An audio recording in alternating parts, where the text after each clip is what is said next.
oppressive systems are cults. The US is an oppressive system, so the US is a cult. What's a cult? An organization using devious psychological techniques to control adherents. You, me, us, we're adherents. Adherent is someone who is attached to a particular group, person, or set of ideas. So groups, cults, need adherents, people that are attached mentally, emotionally, physically, and sometimes spiritually attached to their culture. Does a cult need to worship someone or something? No. But in our culture, one of the top things we worship is ourselves.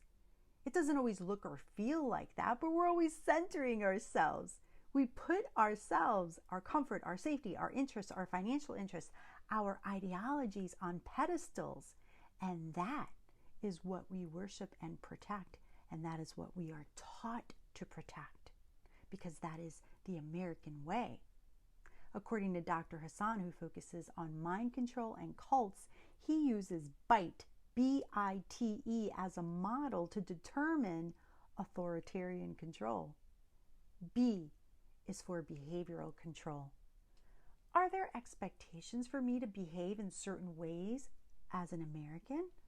Is our behavior based on values created by our culture? Are there certain ways I need to behave in order to be accepted so that I can survive in this culture? I is for information control. The focus is on deception. Deliberately withholding information, distorting information to create narratives to favor some over others. Systematically lying to their adherents, citizens, and if we accept lies long enough, the truth will sound strange. T, thought control. It requires adherents to internalize the group's doctrine as truth. You need to adopt the group's reality as the reality. One-way thinking. It's either this way or that way, and there's no other way. There's no in between. The group has the final decision on whether your way is going to be accepted because you're really just an adherent.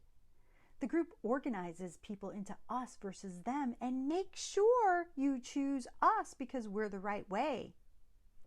E is emotional control.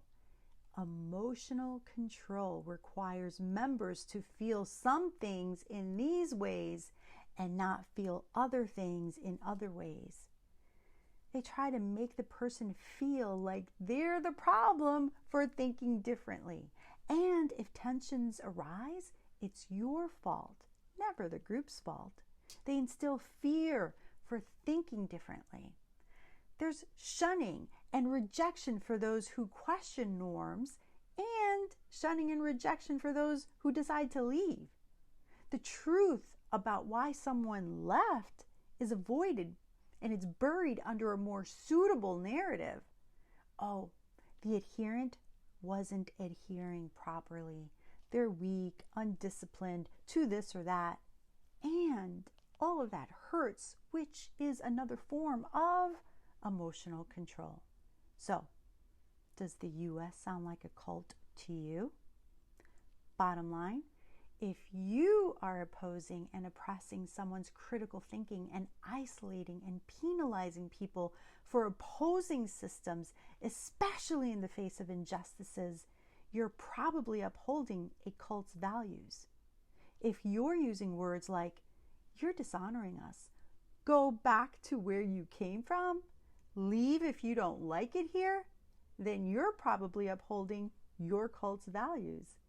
And when you use religious texts or laws to support the oppression of people, and you highlight someone's insubordination to what is expected by the group, and you seek exclusive loyalty, then you are most definitely a cult leader.